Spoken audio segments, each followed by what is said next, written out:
You're listening to the FamVestor podcast. If you're looking to raise your family with intention, gain financial independence, and live a life of true freedom, you're in the right place. Join us as we explore together how to create thriving families, because strong families are the cornerstone for a world at peace.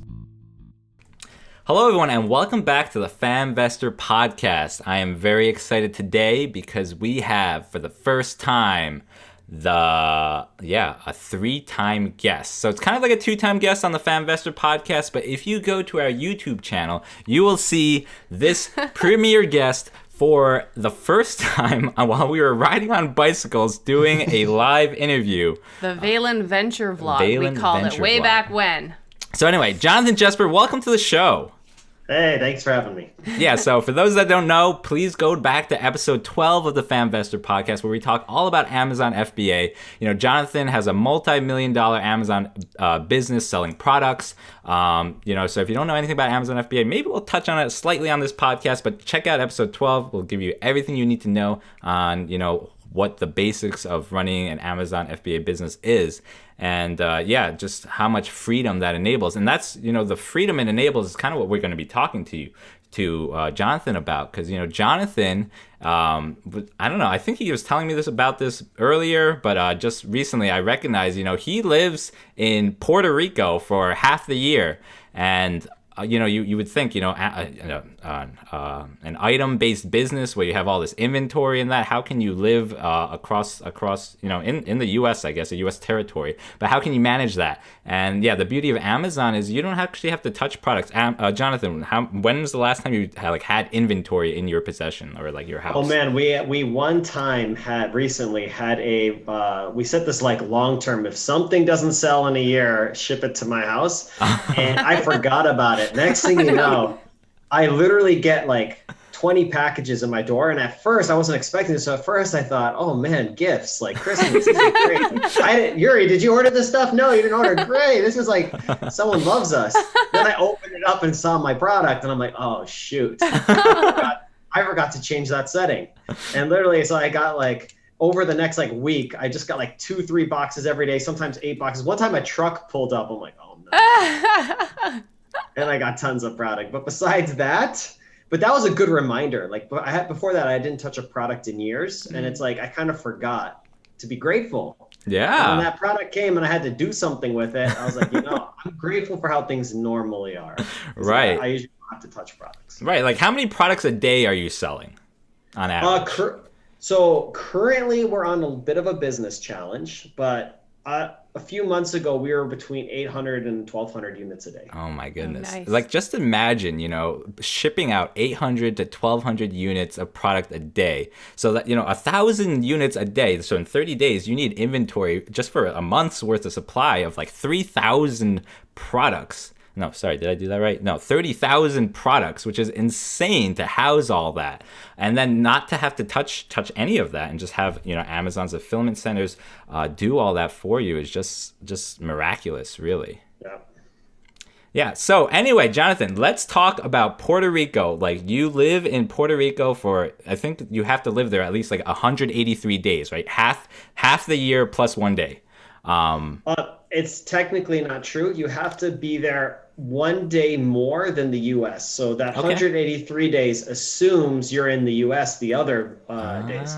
But let's say I'm in Asia, Japan, Korea. Let's say I go to Europe. Let's say I go to Mexico. Any of these days I'm somewhere else are days that are not in the U.S. and not in Puerto Rico. Wow. So as long as I'm in Puerto Rico 1 more day than I'm in the U.S., I qualify as a Puerto Rican resident. I did not know that. That's fascinating. So you have a Japanese wife, so you could be in Japan for a third of the year in the U.S., and a third of the year and 1 day in Puerto Rico, huh? That's correct. That's awesome. That's really cool. So when did you make the decision to move to Puerto Rico for a large portion of your year? Probably 3 years ago, and then I did it last year. Oh, wow. So for those that might not know, why would you want to move to Puerto Rico? Because you've been primarily stationed for the majority of your life in Las Vegas. Is that correct? No, most of the time I was in the Midwest. I've been in Las Vegas now 5 or 6 years, but love it. So if anyone is interested in a cool place to move to, people just think Vegas is like a casino and like this casino area. But for us, like locals, that's like a Chuck E. Cheese for adults. And outside of the normal life, it's pretty exciting. But the reason why why you're thinking of staying there is because there's tax advantages. So there's a few things I could touch into why you want to pursue tax advantages, but generally the IRS writes a code, and people like think of this like tax evasion, doing all these things, but generally the rule is if you do what the government wants you to do, you don't have to pay taxes. And so one of those things that the government would like you to do is to invest into the island of Puerto Rico because it's a US territory. And so there's a deal where if you come in and move your business there, which I have an online business, so it's very easy to move my business there. It's not like I don't have like manufacturing equipment I have to ship over or anything like that. Literally when I'm moving my business, I just carry my laptop. I'm like, yep, my business is moving. And if you move your business there and set up residency, then in return, you only have to pay 4% income tax. So anything you earn, it's 4%. And it's 0% capital gains. For those people that don't know what capital gains are, it's any sale of an asset or increase in an asset. So for instance, if I was excited, and I didn't do it, but let's say I was excited to go into GameStop. I have a friend who put $100,000 on GameStop, and he just pulled it out 21 days later, and he made a $300,000 increase. Oh, man. Wow. And normally, you would have to pay a capital gains on that. On the profit earned, you have to pay a tax. It's 20% now, and it might increase to 40% soon. So 20%, my friend would have to pay $60K in taxes. $60K in taxes, while I don't have to pay anything. If I sell my business, which is a plan, and there's a nice exit, 20% to 40% can be a large chunk of money. If you have something in the multi-millions of dollars, it can be a lot of money. I would pay 0% tax on it. That's awesome. And then on income, in states like California, you can get up to 45, 50% of your income is taxed. If you include state taxes, federal taxes, and everything like that. And in Puerto Rico, it's only 4%. Wow. So it's a big advantage for wealth building. And I guess I'll share that first. And then I guess a part 2 is, well, why do you want to consider wealth building? And there's a big principle in investing, and that is the more you compound, the bigger returns you can have in the long run. Maybe everyone's heard the saying, would you rather have X amount now, like $1 million, or would you rather have a penny that doubles for, I don't know, 30 days. 30 days or whatever it is. And everyone's like, well, I'll take the money now, because you don't realize when things compound how much it can be over time. And one of the biggest expenses when you're building wealth and income is just your tax, the taxes you pay. It can be 30, 40%. What if instead of paying that, you instead have it and then reinvested it? Now, all of a sudden, instead of paying the government $100,000, for instance, you could reinvest that $100,000. Maybe in your business, you can double it in a year. Now you have $200,000, then you double it again. And I figured by doing this, you could make 10 years worth of income in 3 years because of the power of compounding and the fact that you can reinvest your gains into your business. Yeah, that's awesome. I'm curious though, like right now, you're not in the business of selling your businesses. You're not like a house flipper who's selling houses and these real estate assets. How does it play an advantage for your business right now in terms of like the income you make via Amazon? Does it help you or not really?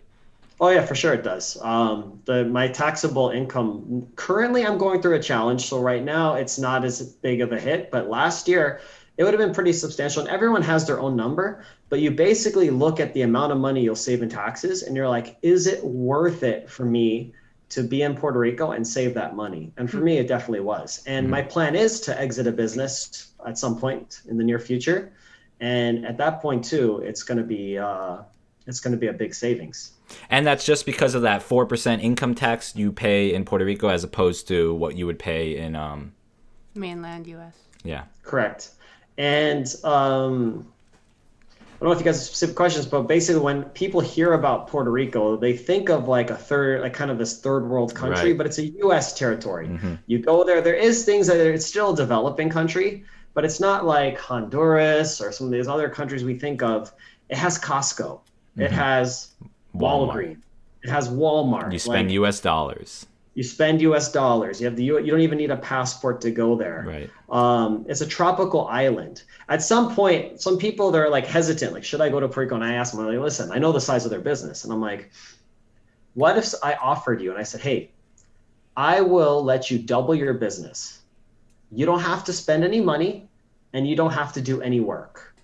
But all you have to do is go live on a beach on a tropical island for 6 months out of the year when it's winter where you are. And I'll let you double your business. That's like the easiest way to grow a business. But that's how much it is when you're paying in these high tax rates. That's really what it's like. It's like almost doubling a business. Yeah. It's also like you could tell someone, what if I would willing be to pay you $300,000 to $500,000 a year to live on this island in a tropical island, enjoy the beautiful weather, the beach, the outdoor activities. People are like, wow, you'd pay me to do that much? And that's really what we're talking about. And that's the power of when you're trying to build wealth, if you can be able to restrict how much you pay in taxes. And it's not a bad thing because you're doing what the government wants. The government wants support for Puerto Rico. So while you're there, you hire Puerto Rican people, you're using Puerto Rican services, you're going to Puerto Rican restaurants, you're donating to Puerto Rican charities. There's a lot of things there. And one of the big benefits I didn't know, and that wasn't until I got there, was I go to the communities and I meet other people that are going to Puerto Rico too for the same reasons. Right. Guess what? There's a reason those people are going to Puerto Rico. And it's because they're being able to save a bunch of cash too. So the community of people you get to meet, it's like this pool of like-minded, entrepreneurial. But ballers, I'm like a small fish. I'm like, this is cool. I remember we were at this restaurant. We met a guy. He has this big pharmaceutical company. He came on his private helicopter and he's worth $600 million. And then the next thing you know, he invites us to his house. We're at the $17 million house. And it's just like, these are the kind of people you can meet. And I'm around a lot of people that aren't that size, but it's just generally it's like a cool area. I even thought, man, I might make more money just because of the environment I'm in and who I'm hanging out with and who I'm networking with. Right. Building that network, they say there's so much power in, the people you surround yourself with and helping you to think big and to challenge your concepts about what you can and can't do. And if you don't have those people in your life, you may be holding yourself back. Yeah. For sure. I many times am in a room and I feel very uncomfortable because I feel like I'm so small. That's a great place to be in because you're pushing yourself of what's normal and what's possible. Right. Yeah, and I feel like, you're an expat. There's all these expats around, and it's just so easy to have a common base there. You were born U.S. mainland, you know all the culture there, and now you're in this foreign territory. You're all in the same common ground, and it's so easy to pick up a conversation and really talk to like the similar life circumstances you're in. So 100%.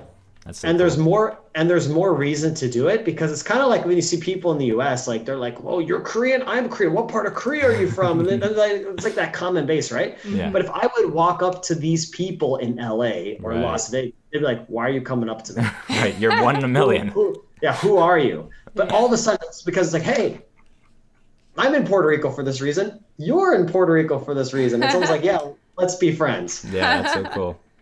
Very cool. So sounds really good so far, but we went to Puerto Rico back in 2018, I think it was. And we were so amazed because, we kind of had those same fears. Like, Puerto Rico, is that like a third world country, that kind of thing? Is it safe to travel? A lot of people, when we were planning to go, were like, no, don't go. And if you go, don't leave the resorts or things like that. And then when we went there, and we were just like, this place is amazing. The people were so warm and friendly. Right. And community never felt unsafe for us. Food was so good. And we went all over the place. We went all the way to Cabo Rojo. We circled the entire island on our time there. And Fajardo, Rincon. We went like everywhere we could go, and just stayed in Airbnbs all around, and then even went to the island of Culebra, which we loved. We got to snorkel with sea turtles. That was like the best snorkeling we've ever done, and it wasn't like we hired a tour guide. We just brought our snorkels from Costco and just went to a beach and started snorkeling. There were sea turtles, and we got to swim with them. It was so cool. we stayed there for a week, and it was just like every single day was this new adventure that we got to live, and it was just like we really were like, we kind of just want to move here. And that was even before, I think I knew a little bit of the tax incentives, but, especially with those tax incentives, it's just like, and for us, we have an established kind of base here in like the Northeast.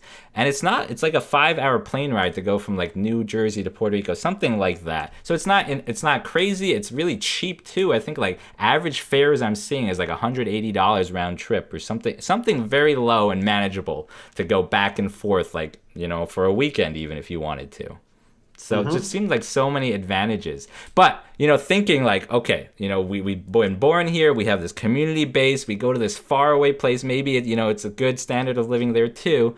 But the community, was that a hard decision for you to make? Like, you don't have any ties in Puerto Rico, right? There's no relatives. There's no family.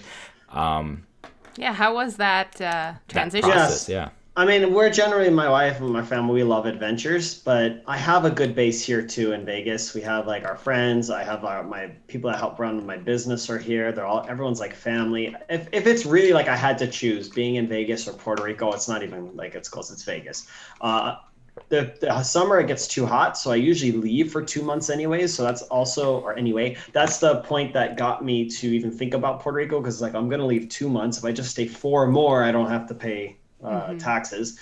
So it is not easy, like leaving. Even I'm going through a little challenge right now, and it's like the tax advantages are not as big this year, but I still want to keep this. I mean, I'm planning on overcoming it. I'm planning on still exiting. So I would like to keep my contract with Puerto Rico. So going through it, but then once you're there, it's always like that. Every time we do something different, there's always resistance. But, people are resistant to start a new job, to quit their job, to start a new career, start a business. There's always resistance. But the second you do it, you're like, oh, it's not that bad at all. It's quite nice. It's fun. And my kids really liked it. Like when we got there in the morning, so we got this condo right on the beach, and every night we would get the sunset over the ocean. And in the mornings, my kids wake up and my son gets excited. He goes and grabs this like sand pail, like this bucket, and he grabs this tiny shovel. The logic doesn't make sense, but then he runs outside. He's like, "Daddy, I'm going to do it." And I look out the window and I see him sprinting, and he's chasing these iguanas. Yeah, the iguanas. Yeah, he's chasing these iguanas, and they're running away. And I know one time he was running at an iguana. The iguana didn't know he was coming. And so my son, usually he chases them, but he never catches them. It's like the road runner and the coyote, right? It's like they do all this, but you're not going to catch it. And my son was doing this knowing I'm not going to catch it. But then all of a sudden this iguana doesn't move. And he's like, oh, I watched him. He's like, oh, shoot, I'm going to actually have to catch the iguana. And he's like, run, iguana, please run. Yeah. And so he slides and goes around the iguana. And we have adventures like that. We go to the beach often. Like my kids, like they practice snorkeling, seeing fish, and we do these activities. They have this cool thing in Puerto Rico where you can see the bioluminescence, where these plankton that glow in the dark. And there's 5 locations in the world that has them, and Puerto Rico has 3 of them. Wow. Yeah, we did that. That was so cool. We took a little boat ride, and it was so cool to see that, like the waves or the pool, or what is the ocean water light up with the bioluminescence. Yeah, it's different. And one of my favorite spots, you go there and there's great snorkeling, and then you have these big rocks and cliffs, and it has a beautiful view, and then you jump off of them for cliff jumping. And nice. Wow. Yeah, it's big adventures like that. We go out into the rainforest, we go find waterfalls, and we go swimming in the waterfalls and things like that. It's just adventures, and it's fun. And when you're doing that, you're like, man, this is different than what I would have been doing, especially for me in Vegas. Vegas is like a dry desert with no water. And then Puerto Rico is a humid place with ocean. It's like completely like opposite things. And right. It's fun. We had a Montessori school our kids went to, and they loved it. And they would go there in the mornings, and it was fun because they take really young kids. So my daughter, who is 2, and my son, they would always go holding hands together, going in. And so how do you handle the language barrier? Do they most people speak some English, and there's some times where, yeah, I need to learn Spanish. It's definitely one of those ethnocentric things where like, oh man, they didn't speak English when we're in other people's countries. And it's more like, no, I don't speak Spanish. And it's been a few times, like one time I was trying to order food, and eventually I was like kind of like animated, almost doing like charades. And I got the wrong thing, but I was like, I'll forget it. And I just drove off anyway, because it's like, I don't want to go through all that again. That happens once in a while, but most people speak English. Yeah, and I'm sure there's plenty of English-speaking schools. Was the Montessori school you enrolled your kids in English-speaking, or was Unfortunately, yes, it was. Okay, so you would have preferred them to be immersed in Spanish. Oh, a 2-year-old and a 4-year-old, they're going to come back, like they're going to be fluent after like 3 days. It's going to be amazing. They don't even have to try. Yeah. I mean, that's another benefit to living abroad, in another country, is when you have young kids to have that exposure to another language, because it is language, culture. Very difficult, it seems, to pick up a second language, especially in the US. Other countries seem to have that down better than we do. But I feel like, full immersion is just the way to go. So what an incredible opportunity you're able to present to your children, this life skill that they're going to develop and learn another language that will be so useful to them throughout their life. That's correct. It's really true. It's part of the reason I like doing it, because like in America, we're often always just surrounded by English language. But if you go to Europe, because every countries are like states, it's like it's not uncommon for people to know 3-4 languages, and so for kids, they don't have to try. It's not like they have to pick up a book and memorize words. They just go out and play, and they learn and pick up the language. It's an incredible gift. So if people have young kids, whether it's Puerto Rico or anything else, it's definitely a thought to go live before they develop deep roots in like elementary school, middle school, or anything like that, but to go places where they can learn a new language, new culture. Their mind and experience is going to be so open to things that the world isn't going to seem like a scary place. They're going to think of the world as a very smaller place where they're very familiar with new cultures and ideas and being well-rounded. It's definitely an advantage too, as well. Right. So who looks forward to going to this idea of, spending a large portion of your year in Puerto Rico? Like, is it more your idea where your wife's like, oh, okay, Jonathan, I'll go with you? Or is it like, is she more on board and like excited about it? I mean, she was somewhat excited, but 100%, it's definitely was my inspiration. But like, we have big dreams and things we want to do to help serve people in the future. And I was even telling her, like, honey, if we get a big enough company and exit, that could pay for not paying the tax could pay for a school we could build or something like that. And she loved that idea. Right.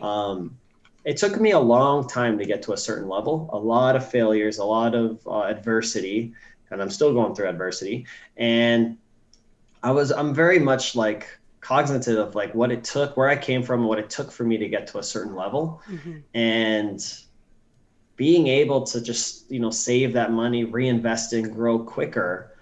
It just whatever your goals or dreams are, especially if you have bigger goals or dreams, you can skip steps, because instead of, again, losing a big portion of the income for taxes, you get to keep it and reinvest it and grow even faster. It's a shortcut to get to your dreams or your goals. So I don't think I caught it when you said it the first time, but you kept mentioning, exiting, and the big exit, I guess, is selling this multi-million-dollar business that you're selling on Amazon, right? So if it was just about, the lower income tax, would you have done this? Or is it really just a long-term thinking that, I want to be this Puerto Rican resident, so eventually when it comes time, maybe this year, maybe next year, 5 years from now, to sell my business, I'll have that, Puerto Rican residency to have that 0% capital gains. Is that really what the primary driver is for you, or is it also the income tax? Oh, no, for sure. It's both. It's a combination. As we're growing, the thing is, I'm mentioning a lot because it's one of my plans is to exit a business.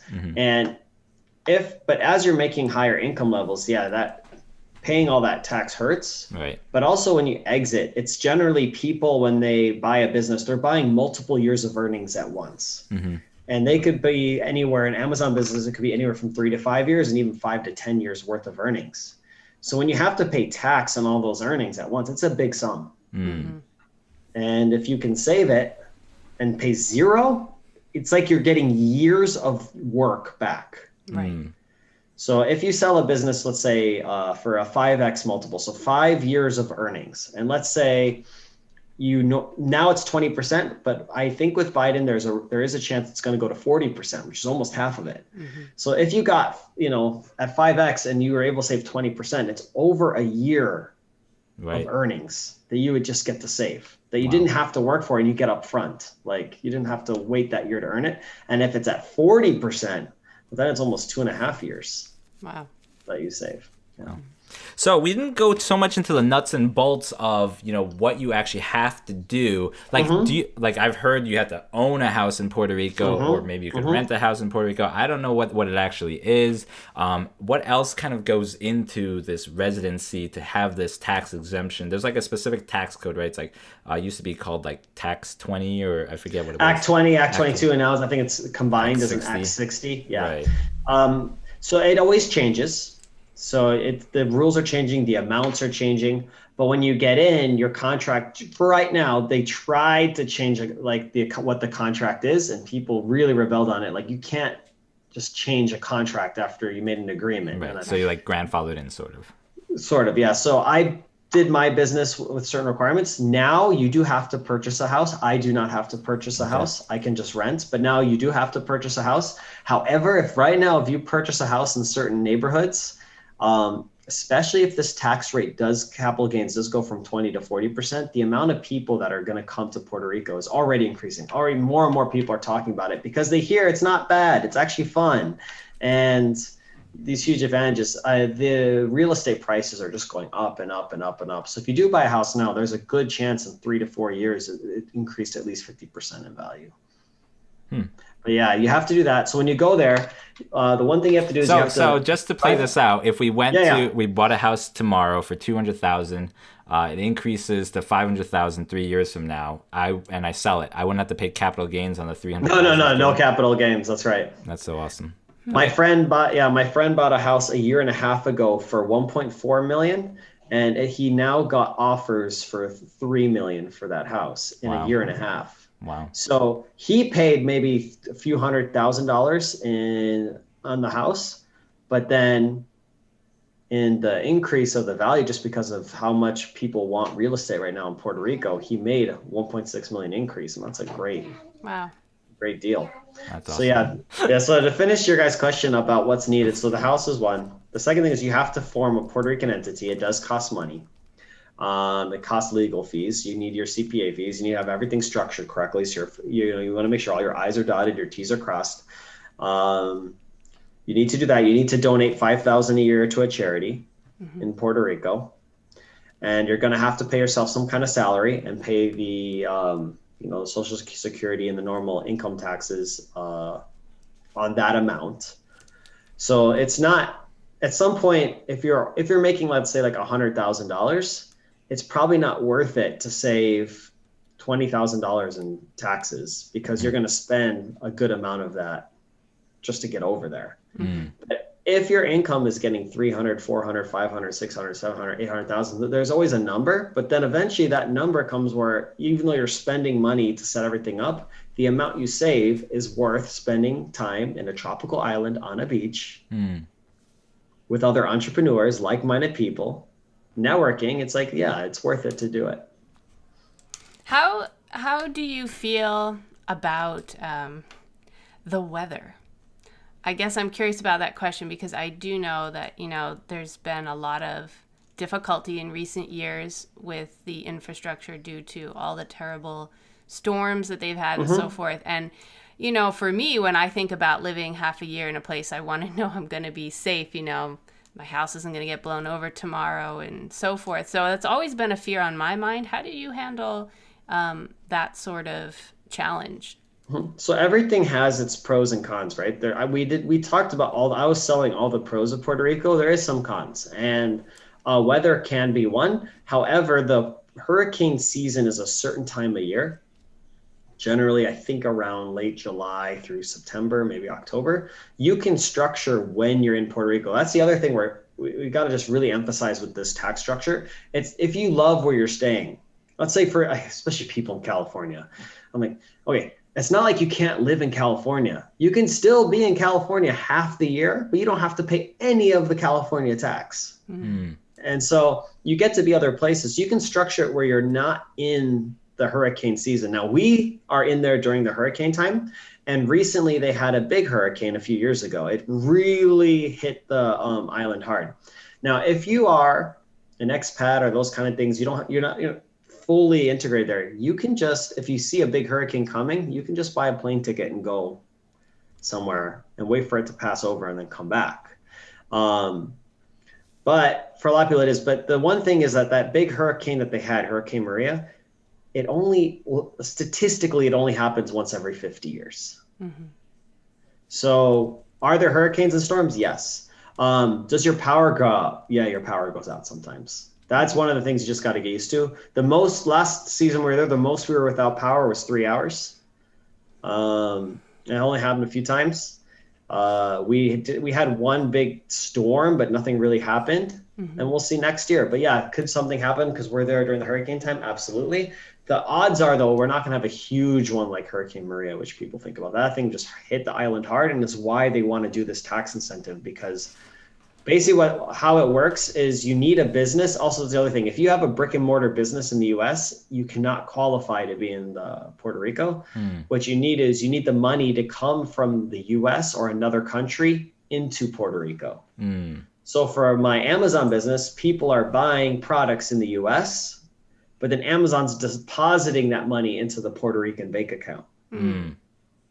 And that money is technically coming to Puerto Rico. And that's why they have this advantages. Now, I do have a question, why Puerto Rico versus, Hawaii or another perhaps U.S. territory? Yeah. Or why even some of these other tax haven countries? Because the U.S.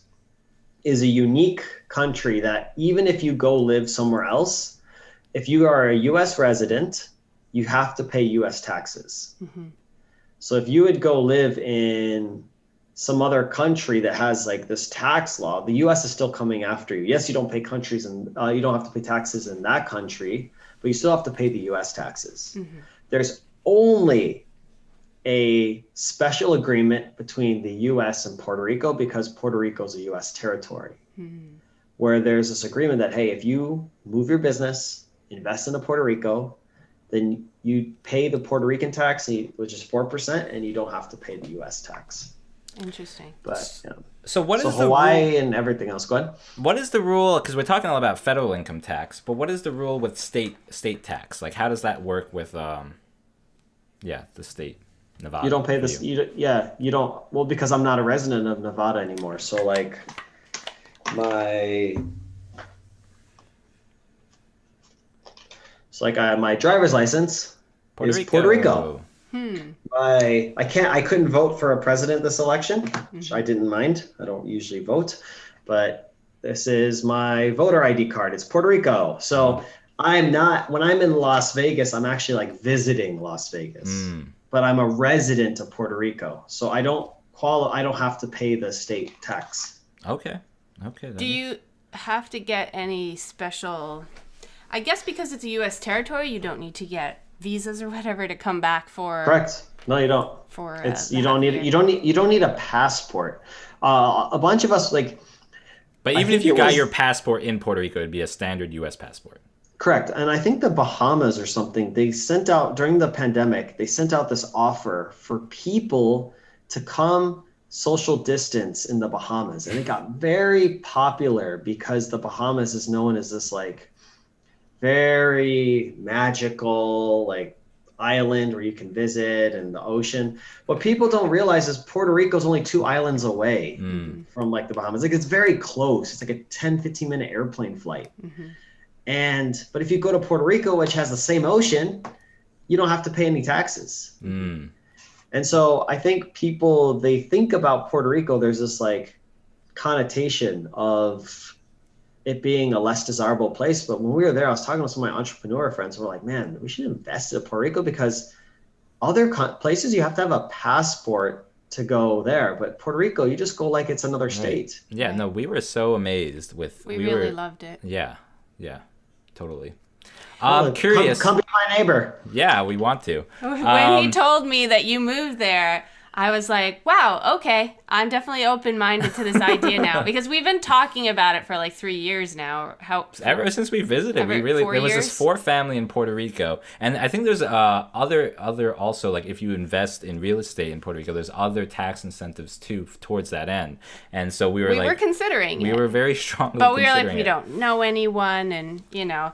And then when I heard you move there, I was like, okay, let's reopen that folder. So Jonathan, we'd love to host you while we're there. Also, I want to mention that there is other programs. I'm not so knowledgeable of them, but like for instance, there's some programs where if someone wants to be a doctor in Puerto Rico, they pay for your schooling, and and then you have a reduced tax rate there too. You just have to be there a certain amount of years, and there's a lot of different programs. It's not just for like this one type of business. There's a lot of programs that they're doing to try to get people to come to invest into Puerto Rico. Right, because they're trying to build up the territory more. Yeah. So for your condo in Puerto Rico, how much rent were you paying? It's not cheap. So it was a 3-bedroom right on the ocean, but it was $3,000 a month. $3,000 a month. Okay, but right on the ocean. Oh, like I would just stare at, and where we were, the ocean was always breaking. I mean, I should have sent you guys a picture, because then you could show it to everybody on the. we can still get it on the show notes. Okay, but like, yeah, you see these pictures, just like the ocean's glittering, and then every night you get the sunset going down. It's pretty cool. Yeah. No, the iguana you mentioned, the iguana story. I remember we saw this iguana. We're like, oh, cute little iguana. That thing was so fast. It was like, poof. Yeah, I never saw iguanas that fast, but in Puerto Rico they're fast. So in terms of cost of living, how does it compare to the U.S. Or other island Is Costco states cheaper in Puerto Rico than it is in Las Vegas? No, same. Everything's the same, if not more expensive, and real estate's a little more expensive. That's the hard part. They're trying to build their economy, but you're living on an island. Everything gets on a boat there. Yeah. So local stuff is not expensive. Bananas, some mangoes, like pineapple. Like local stuff is not that expensive, but anything imported, brought in, labor is not too expensive. If you want like someone to babysit or clean your house or even cook for you, like a chef, it's like $10, $15 an hour kind of thing. It's not too bad, but cost of living is the same or more. I don't know like East Coast so much how it compares, but definitely with Vegas, it's probably more. Yeah, I really didn't remember it being that bad, because we did some grocery shopppping. We cooked in the Airbnbs and things. I didn't think it was, because like our experience when we went to like Hawaii for a honeymoon, we were Hawaii's really expensive. A loaf of Wonder Bread was like $8 or something in Walmart, and I'm just like, wow, this is like significant increase in cost. Yeah, we ended up cooking a lot of our meals ourselves because we're like, this is too expensive. Yeah. Yeah, we said to ourselves, if we ever go back to Hawaii, it'll be worth paying the airline fee to check a bag full of food so that we don't have to shop there. We're so cheap. Yeah. It's good. It's good to do. It's a good habit. I actually think that's really smart. My wife is Japanese, so she just told me when we go back, we're going to bring a check bag of just all this Japanese food. Right. Yeah, I guess they have Asian grocery stores, but it's also more expensive as well. Right.